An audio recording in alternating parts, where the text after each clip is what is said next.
O poço do abismo não é o lago de fogo e enxofre onde um dia será lançado Satanás, seus seguidores, falso profeta e aqueles que não receberam a Cristo como Salvador.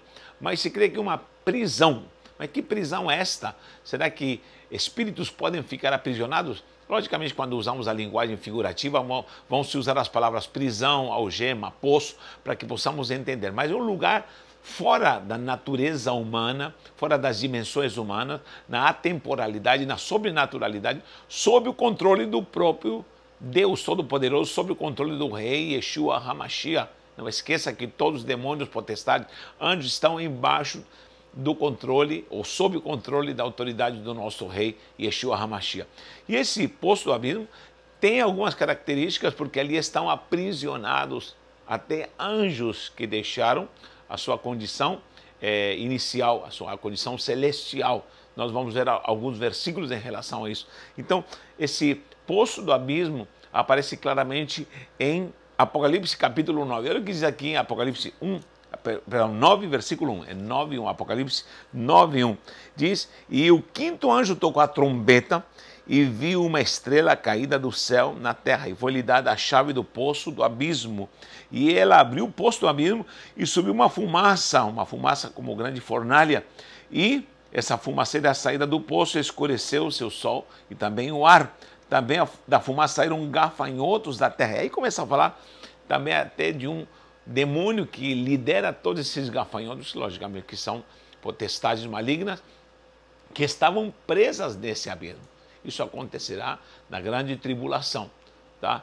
E eles são liderados por Abaddon em português, ou Apolion, tá bom? Então ali temos o poço do abismo em Apocalipse 9, 1 em diante, você vai ver, leia lá em Apocalipse. Não tenho tempo para explicar tudo isso, mas temos aí uma grande congregação que sai para atormentar a terra. Veja o que acontece ali, porque são atrocidades que irão acontecer.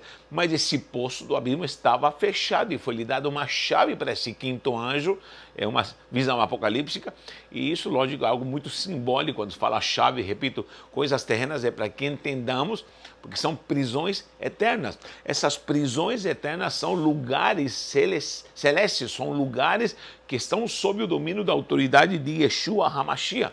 E ali, logicamente, é libertado toda essa clã de demônios e saem para atormentar. Esses demônios não estão atuando hoje na terra, nas regiões celestes, nem vêm para atuar aqui para atormentar os crentes, porque eles estão guardados para trabalhar só no período da grande tribulação.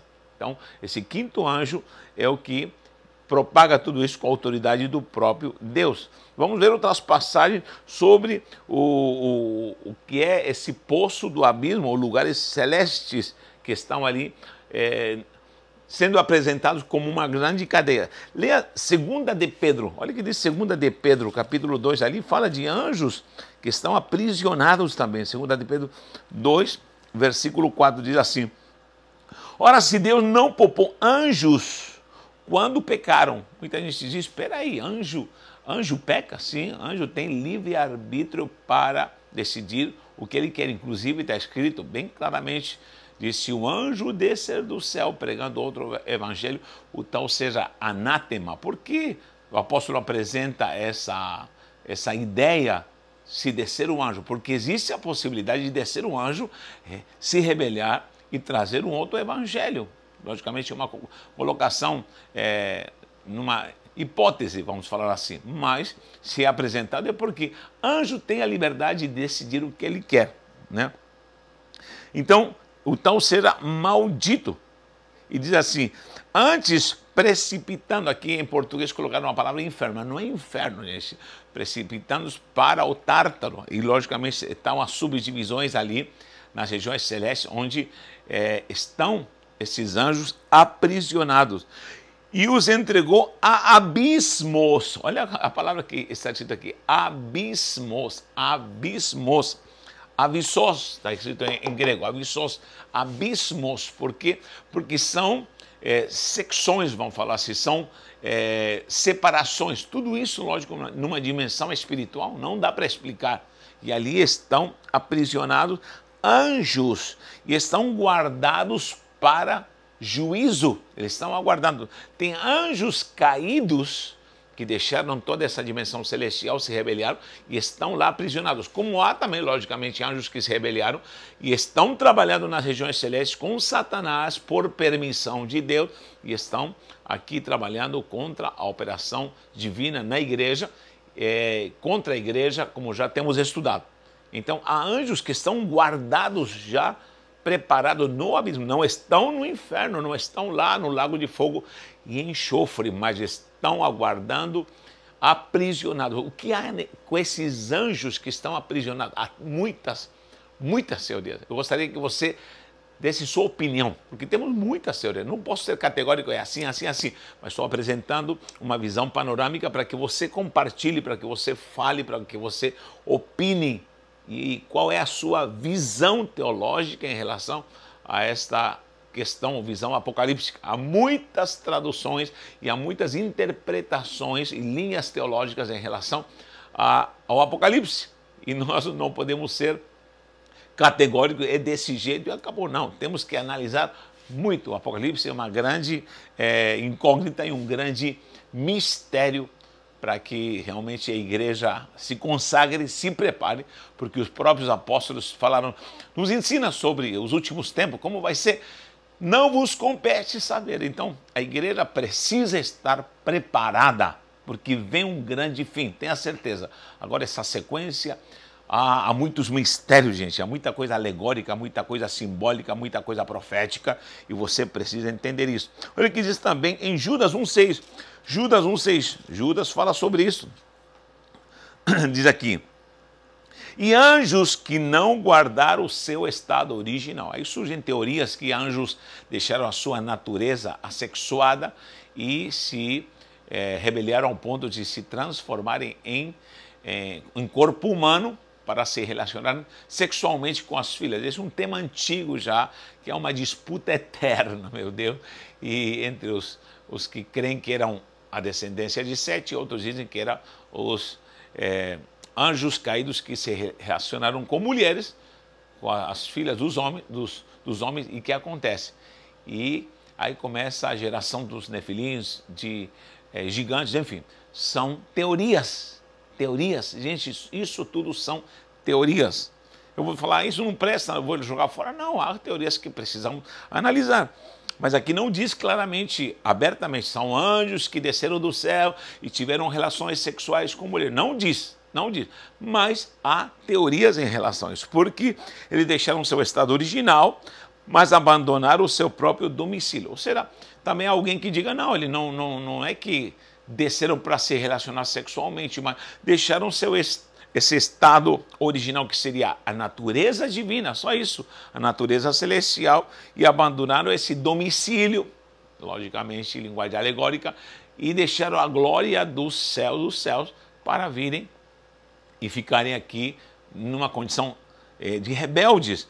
E, logicamente, Deus, há alguns que Deus os mantém, diz aqui, eu os tenho guardado sob trevas, em algemas. Até parece que Deus vai estar colocando algemas ali nos demônios. É algo alegórico para que entendamos.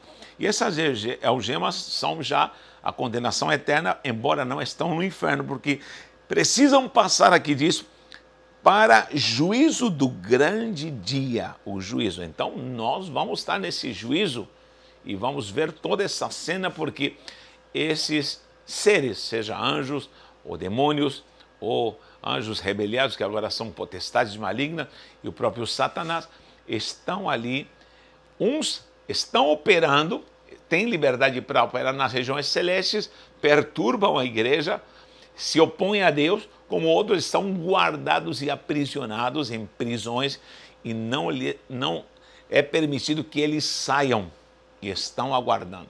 A igreja estará julgando. E nós, como igreja, 1 Coríntios 6,3, tenho que anotar todas essas passagens. Falei primeiro de 2 de Pedro 2,4, 2 de Pedro 2,4, Judas, só tem um capítulo, Judas 1,6 em diante. Veja lá, esses versículos são muito interessantes. E 1 Coríntios 6,3, 1 Coríntios 6, 3 diz que nós vamos julgar os anjos. Não sabeis vós que nós vamos julgar os anjos. Nós estaremos juntamente com Cristo como juiz, o justo juiz que irá condenar. O próprio Cristo estará ali e nós estamos com Cristo entronizados, governados. Gente, esse é um tema muito amplo, mas só no final que aparece o lago de fogo e enxofre. Mas antes de aparecer o lago de fogo e enxofre, você sabia que Satanás vai ser preso no abismo antes de ser julgado? Apocalipse 23, vamos lá. Apocalipse 23. Olha o que diz Apocalipse 23, né? Atenção, milenista. Os milenistas normalmente falam isso. Tem o amilenismo, milenismo, pós-milenismo, pré-milenismo, enfim. Milenismo e amilenismo são duas vertentes diferentes. Apocalipse 20, vou ler o versículo 1. Então vi descer do céu um anjo que tinha na mão uma chave do abismo e uma grande corrente. Ele segurou o dragão, a antiga serpente, que é Satanás, que é o diabo, certo? Até então Satanás está solto, está trabalhou na grande tribulação, e o prendeu por 1000 anos, mas não prendeu no inferno. Diz que o lançou no abismo novamente e o fechou com um selo, né? E por 1000 anos, até que se completaram esses 1000 anos, para depois ser solto, para depois ser julgado. Após ser julgado, será lançado aqui no versículo 10 de Apocalipse 20, diz: o diabo, o sedutor deles, foi lançado para dentro do lago de fogo e enxofre, onde se encontram não somente a besta, como também o falso profeta, e serão atormentados de dia e de noite pelos séculos dos séculos. Aí sim já é o lago de fogo e enxofre, onde é a condenação final. Meu Deus, que salada é esta, Natanael? Pois é. Há coisas relevantes que muitos ignoram no tema escatologia. Venha estudar conosco, conhecer escatologia e entender todas essas visões vertentes, que são muitas ideias e linhas de pensamento teológico, onde você vai ter uma noção do que está acontecendo nessa visão tão gloriosa, reveladora que é o Apocalipse, tá bom? Deus te abençoe e tomara que você possa crer que tudo isso de fato vai acontecer e você possa estar firme com o Senhor, firme para que você possa se encontrar com Ele, tá bom? Um abraço e um beijo no seu coração.